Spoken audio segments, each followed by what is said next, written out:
welcome to Naturally. I'd like to welcome two amazing guests today. We have Twilight Bey and Uncle Errol. It's going to be an amazing show with some amazing discussions. So let's get started. Twilight Bey, introduce yourself. Okay, my name is Twilight Bey. I'm originally from Los Angeles. Grew up in an area known as Watts. I was also a key an instrumental person involved in establishing the first ceasefire between the Bloods and Crips and the longest standing truce on record in Los Angeles between the Bloods and Crips in Watts, California. That was all done back in 1992. I've been doing this work in the community as a social intervention specialist for 30 years now. And I've traveled the world. I've worked on 3 different continents. I've worked with local community-based organizations. I've worked with schools. I've also worked with education and government institutions, from criminal justice right across to social housing. So my background in this work was developed as a result of me being a social activist as a young person at the age of 17 in my neighborhood. And I then became a protege of American Football Hall of Famer Jim Brown. And I've also had other mentors, or I guess you could say I've been the proteges of other prominent members of our community. Members of, I like to call him Uncle. His name is Michael Zinzin. And Michael Zinzin was a member of the Black Panther Party. I was also a protege to Kwame Ture. And I've had investment from even Winnie Mandela in my development in my younger years to do the work that I do in the community around social justice, but not just social justice, but social intervention. So I focus on reducing violence, increasing educational attainment, and making sure that we can produce healthy and sustainable relationships that can sustain our families and communities. So all of my work and everything that I've been doing for the past 30 years has all been about having safer, more prosperous families and communities.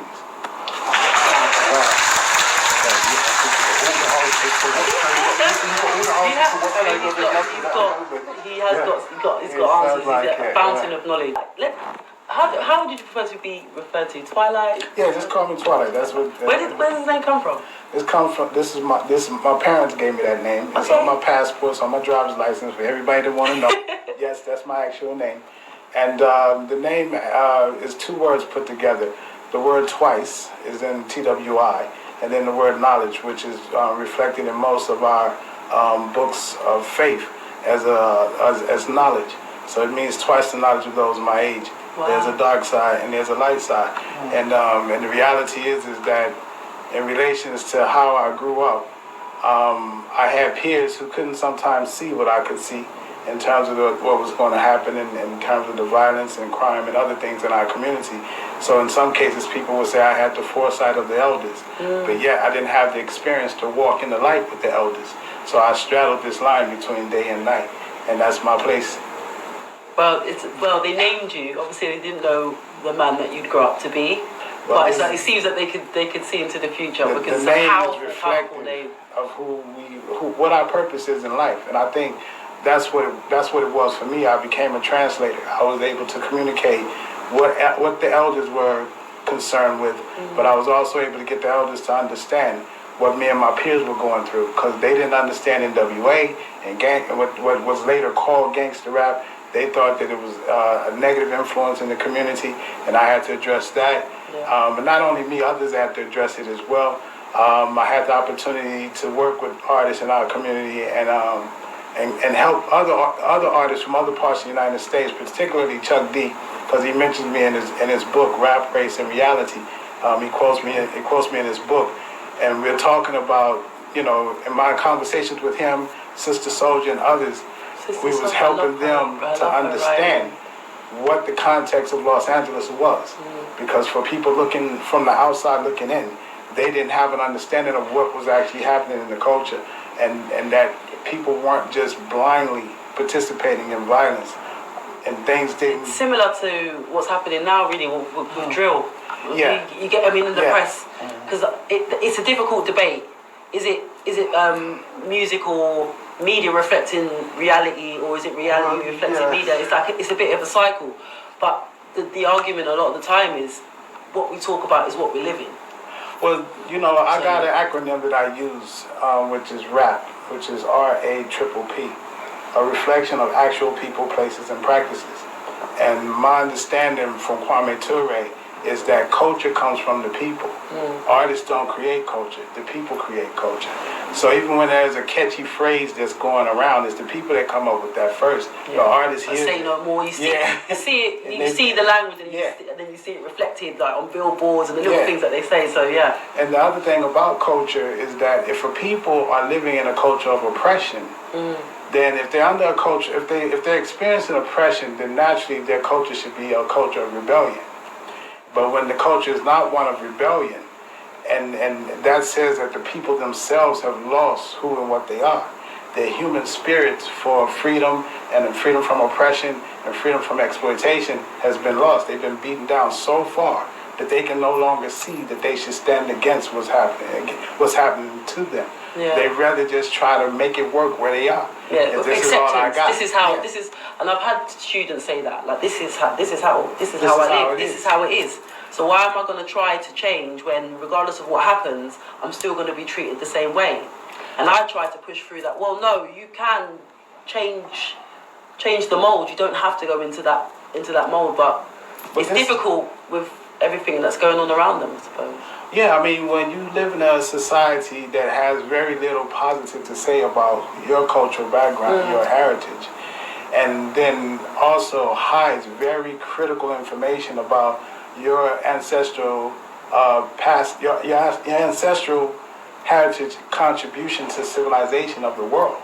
You know, we've contributed all of this stuff last to civilization. Week, we kind of touched on that last week, and we were talking about in the talking point, Glasgow University saying they're going to pay reparations, and we were looking at that. But then one of the guests, YA Poetry, was saying until you actually look at the history, acknowledge, and give the facts to those young people, it's not going to change. Well, this is the thing that we end up with. You know, how is it that we have young people now? When I first came to this country in 1994, and I would ask people where they were from. You know, it was my first time in the UK. I knew that there had been black people in the UK back when the American and British war took place, because a lot of the blacks that fought on the side of the British came back to Britain. And a lot of people, and they lived here, and this is a few hundred years before Windrush. And I didn't know about the Windrush generation. So as I was asking people about where they came from, and people would say that they were either West Indian, or they would say they were African Caribbean, or they would say that they were from where their parents were from. They were Ghanaian, Nigerian. But now we have a generation that says I'm Black British. And I asked, and I study and learn from our great minds, individuals like Amos Wilson, Francis Wells Cressing. And one of the things I'm aware of is that the label you put on yourself is a reflection of how you see and how you're looked at in the world. And in the context of the African experience, and I'm just saying in the African experience, British has not been positive, and nor has Black. And now you put that on yourself, and you call yourself Black British. That's what I would describe myself as, Black British. I call myself Black British as well, and opposite to you, I don't see it as a negative. There's lots of good things about being in Britain, you know. There's so much that you've said there which I want to address. I wish I had that pen, because I'm getting older. The old pedagogy gets a bit groggy, as I say in one of my poems. But yes, you know, when you was going back, when you was talking about the oppression, and that when people feel so oppressed that their natural state is rebellion, and it should be, yeah. I question this oppression. I do question it. You know, I remember the oppression that I suffered when I was young was white boys calling me a gollywog, you know what I mean? I've got to say, and one thing that reminded me, like when you're saying about Twilight, your name is Twilight, the friendly white guys used to call me Twilight, because Twilight is just before dark.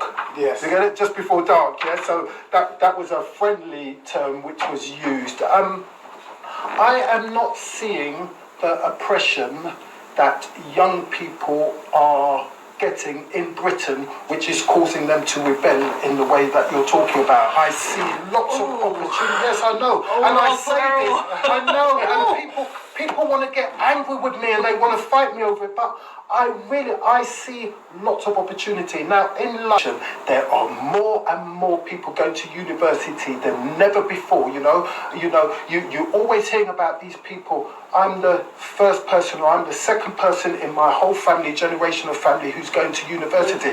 When I was young, university was never spoken about. They used to speak about prison. I grew up in Care, they used to speak about prison, you know what I mean? I was told the statistics, you're 5 times more likely to go to prison than you are to university. These statistics were given, you know what I mean? But nowadays, university is spoken about at school all the time. It is expected almost that you're going to go to university. You have to cut in. You have to cut in seriously because he will keep going. Permission to put your hand over my mouth and everything. If I could, I would. The National Office for Statistics, say that when we go through the secondary school education, and we come out of secondary school, that we will be less likely to achieve what our white counterparts achieve with the same level of education. Now, if we go to further education, that worsens about 20%, about 15%. And in that university, it worsens even more. The gap becomes even greater.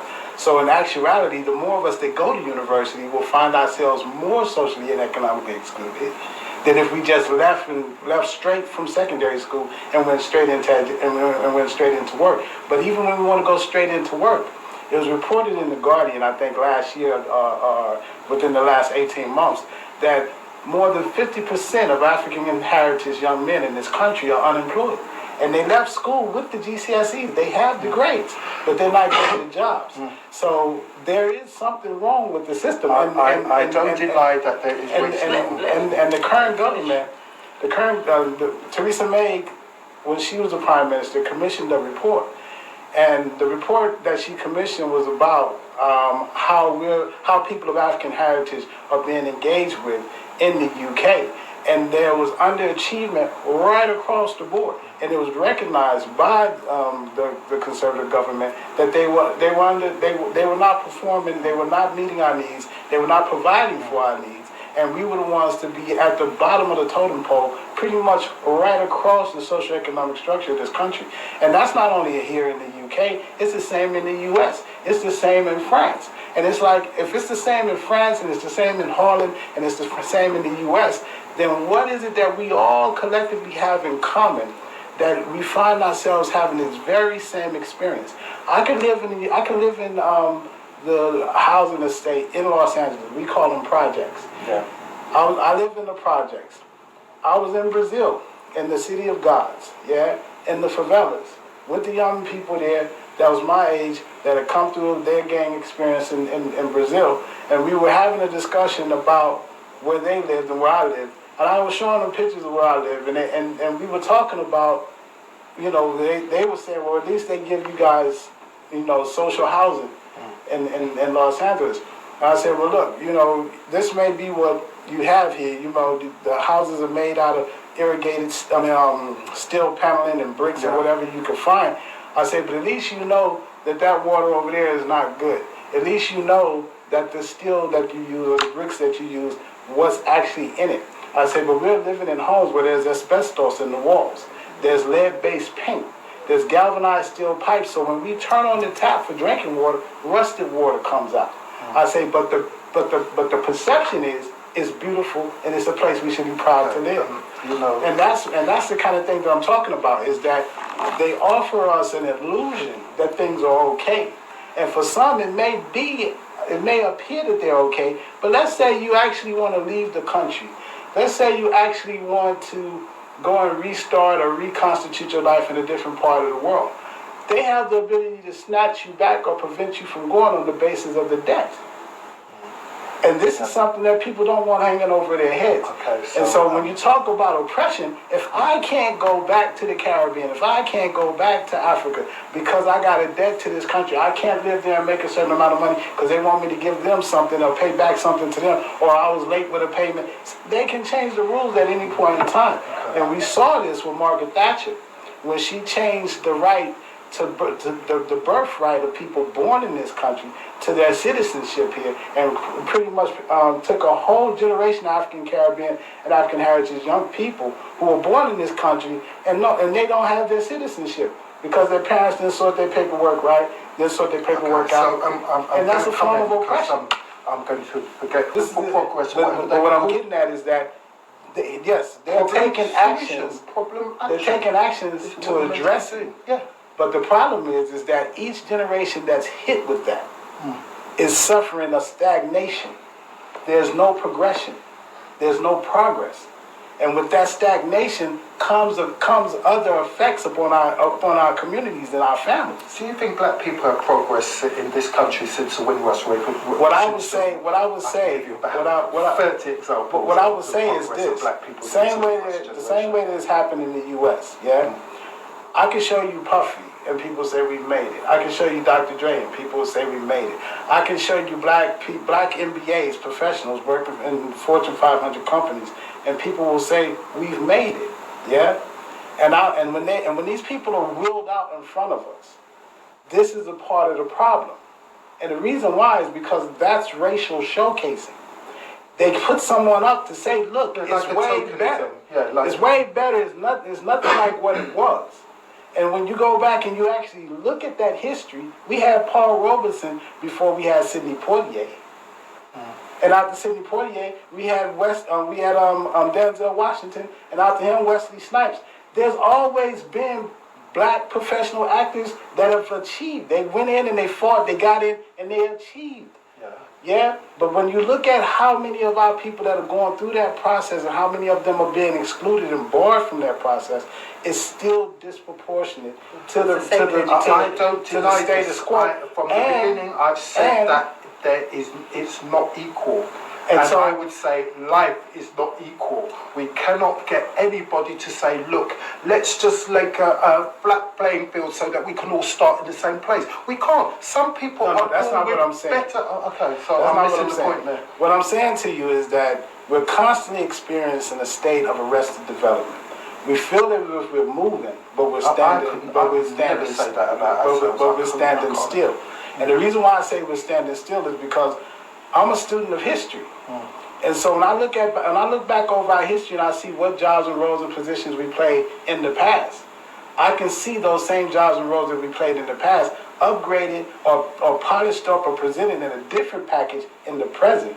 And then I looked forward for the future, and I see the future is not as bright for those who are coming through now. How can I say that? Because those who are coming through now, 50% of the young black males can't find employment when they leave education.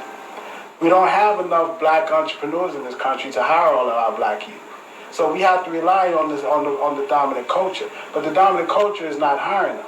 So if we want to start a business, then what do we do to get the money to start the business? We have to go to that same dominant culture and ask them to invest or put our business plans to them to invest and allow us to build institutions.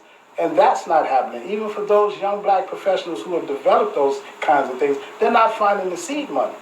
So when we say these things, I'm not saying it as a figment of my imagination. It's documented, proven evidence. Now, when we're not able to get enough people employed, what does that do to the quality of the family? What does that do to the quality of the household? What it does is that in my household, me and my wife both work. Yeah, and because we both work, we're able to earn money that allow us to engage our children in what we call concerted cultivation. It's a form of parenting, where you actually take your children through a process of guiding their lives in a particular direction. Yeah, And then God in their lives, you also provide the tools for them to be able to develop their interests and also learn about new interests. My children travel, they're well read, they both read at the top of their age groups when they was coming through school. My daughter's just now going into secondary school. She plays the violin, she goes to Brit school, she sings, she's a mathematician, she's performing. And what do you contribute? But that's due to kind of privilege. success It's to? what, they're in a position, the financial position to ensure. We're in a financial position to do that. But I'm also aware that I am in a limited number of individuals who can do that. And there's not enough people in the position You know what's giving you the strongest position to do that, because mummy and daddy are together pushing the kids, you know what I mean? A lot of the situation here I think it's more to do with dad not being there, more to do with the economic thing, you know? And I tell you, right, they'll give you money if you don't work here. But they'll give you money. But listen, tell me laugh whenever faced with a problem, you have to have full knowledge and understanding of the problem you face. Okay. So knowing the lay of the land gives you your baseline of where you need to work from. Okay. Without knowing that, you're fighting blind. Okay. You can't even see your target. So for me to know the statistics, it's not so much that it's statistics. What it is these are actual bodies and actual people that are in these institutions and in these situations. So we have to see them as not being statistics, but seeing them as actual lives. So if that many people's lives are affected, then something's not working. Okay. And so what do I do about what's not working? This is the bit I'm interested in. And so, and what that means is, first off, I need to get full knowledge and understanding of the problem. Then, after I get that, full knowledge and understanding of the problem, I then have to... The problem being that your child is going through it's this not thing. just This my is what child. he does for work. So Okay, I'm listening. It's not just my child. But So a child. So I eliminate. you see, the problem is we generalise, and I believe that if we can bring it in, so Natural's talking about her child, what is the problem, what you're talking about? Because this is what we do. We generalise and then we can't deal with it. No, I'm not generalizing. Okay, because my son is 19. Okay, so your son's doing well and all the rest of it. And one of the members of my family, my community family, 18 years old, was shot and killed 2 years ago. So to that. Yeah, right here in London. Now I'm thinking this ain't LA. Okay. But it's You getting understand? hot. So I understand that. And I understand that each time my son leaves that house, anything can happen. God forbid, and I pray for his life every day. So shall we treat that as the problem, that we're worried, you're worried that when your son leaves the house, something could go wrong? But this is what I'm looking at. So I see the situation, yeah? First thing I did when I came to this country and came to live is I studied the law. But when I studied the law through my experience, yeah, through my lived experience as a black man in America. I understood the history between the United States and Britain. And understanding that history also led me to see something in Britain that most people didn't see. Because people don't look at the country that they live in through their heritage. They look at it as Britain, the place they've come to. But if I look at it through my heritage, then I have to look at its relationship to me and my kind. And then I look at that in relations to its laws and how its laws are applied to me and my kind. And just like in the United States, is slavery abolished in the United States? Is it over? I don't really know, you know what I mean? It probably is. There's probably a law stopping it, but then there's probably an outlaw. But what I'm asking is, how does this knowledge help you from making sure that your child ain't going to get shot and, you know, I'm about to tell you know? I understood that the 13th Amendment in the United States Constitution, which is said to have been an amendment brought in to end slavery, never ended slavery. I've heard some. I've seen a few YouTube videos around this. It made slavery something that only was applicable if you was convicted and put in prison. Yeah. I came to Britain in the Human Rights Act, Article 4, 1998, Human Rights Act, Article 4, says the exact same thing. Okay, cool. And that's 1998. Now, in order for them to pass the 1998 legislation in this country, they had to abolish, the 1833 Abolition of Slavery Act. They had to take it off the books to make the way for this one. Okay. So then I recognized that this is not good. that there's going to be So difficulties. they could legally slave people if they want. And then I also looked at how many of our folks are in prison. Yeah, enough. Yeah. And then I also looked at what was happening in 1996 when they brought in the Mental Health Act, and how many of us were subject to the Mental Health Act, and how sometimes even mental health practitioners misread and misdiagnose all that our stuff. folks. How they refer to our women as being aggressive when they're being assertive. Well, easier. we're going to have to close down. Three steps. No! Let me And get we haven't done my, his let's poem lock yet. ourselves Can we in. finish this let me off give and then you we'll do three. your I'm gonna poem? give you, Because we are running out of everybody at time. home, I want to give you 3 steps. Yeah, please. Eliminate the negative feelings and thoughts. Don't get stressed. Don't worry. Establish the facts. See things for what they actually are, and then choose your best option for how to go about tackling those things. If you do not have the skill set, you seek out the professionals in the community and that are around you that have the skill set to help you to achieve what it is that you must do. Get involved in your children's education. The school is an extension of the household. The same way you deal with them at home, and you're present in the home, you need to be present in the school. Be a part of the governors, be a part of the parents and teachers association, whatever it is. And just like you would do in the past, we used to do this. Unofficial adoption or unofficial fostering. You see youngsters in our neighborhood that's kind of slipping off the rails. Pull them in and guide them and help them to get to where they need to go. And if you want to know more about how to do that, when Natural give me a chance to do it, I'm going to give you an email address, because we're going to be running educational workshops in the community to give people the skills and the capability to do exactly those things. And if you want to stop knife crime, you don't put police in school. That is not how you do it. No. If you want to stop knife crime, you have to mediate the conflicts. And if you mediate the conflicts and resolve the conflicts, you automatically kill the fear that generates the need for the knife. If there's no violence taking place and there's no conflict, no one has a need to have the weapon to begin with. So when they're talking about bringing police into your schools, we've already had over 30 years of that practice in the United States. And guess what? It led to more people. All it did was feed the school to prison pipeline. You asking for problems. Can I